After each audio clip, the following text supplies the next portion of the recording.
Hey, primary family. I was going to take a minute and walk through this order of the day slideshow that I put into this more to look at.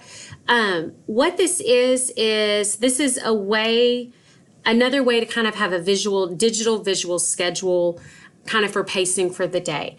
This was developed similar to one that a friend and I developed a couple of years ago that we used in our classrooms to help us be able to have parts of our day where we didn't have to keep pulling up the same thing, or where we could kind of share ideas back and forth and have videos and things linked in, to where it was kind of a one-stop shop, to where we weren't clicking back and forth from different pages. We didn't have to hunt for things. We didn't have to go to different websites. So that's kind of where this came from.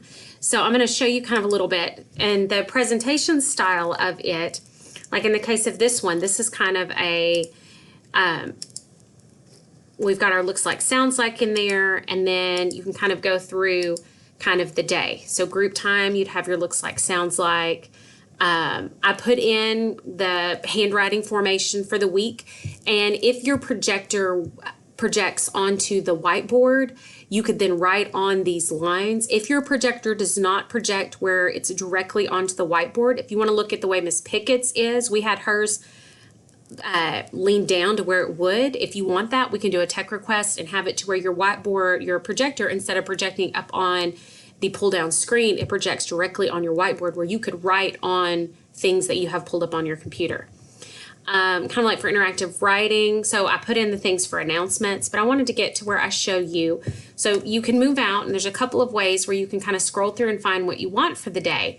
But like for word study, I went ahead and put in one of the letter sound videos, sight words. Then literacy stations, like this is, Miss Ellison does this version. And some of these have some countdowns to them, but kind of it's just a way to where you can embed parts of your lesson or the cleanup robot, things you use every day. In Reader's Workshop, if you use the same song every day, or if you've got certain talking every day, certain things you do that you do a lot, you can have them in one spot, and then they're there all the time where you can easily access them. Like in the case of this, kindergarten has been writing their own shared reading books. So you get to your shared reading part of the day. I put in kind of what the focus is for each day. And then here is the shared reading book. So it's in one spot instead of having to click back and forth. And it's really easy to copy and paste stuff in here.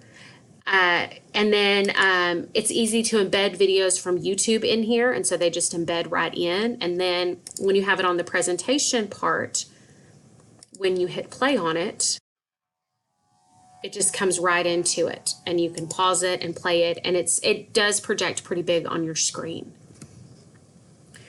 All right, so I was going to show with this, I even put in kind of like the number dots, kind of the stuff that we pull from other places from the lesson plans. I kind of put in here to where you could kind of see that. And then our looks like, sounds like chart.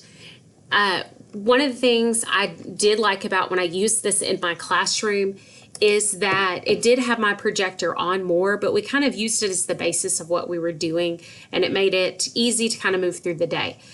Here's just kind of an example of math stations, and these slides actually count down the 15 minutes.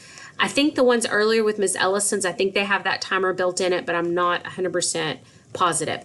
You can put any slide from a PowerPoint, you can upload and put into here as well. And then at the bottom, I put some of the ongoing Champs posters to where you could put them at any point that you needed in there. So what I was going to show you, if you wanted to add a picture to this, so say I wanted to add a slide, and then I wanted to add a picture of something. So I wanted maybe an anchor chart for feelings, because we were talking about feelings that week, and I kind of wanted one to look at to kind of help me as we did, or something that talked about feelings. And of course, we hand make a lot of our anchor charts, but a couple of ways you can do it is you could pick a visual, and you can copy that, and then you can paste it in there. And then you can paste it in, and then you can have whatever visual it is.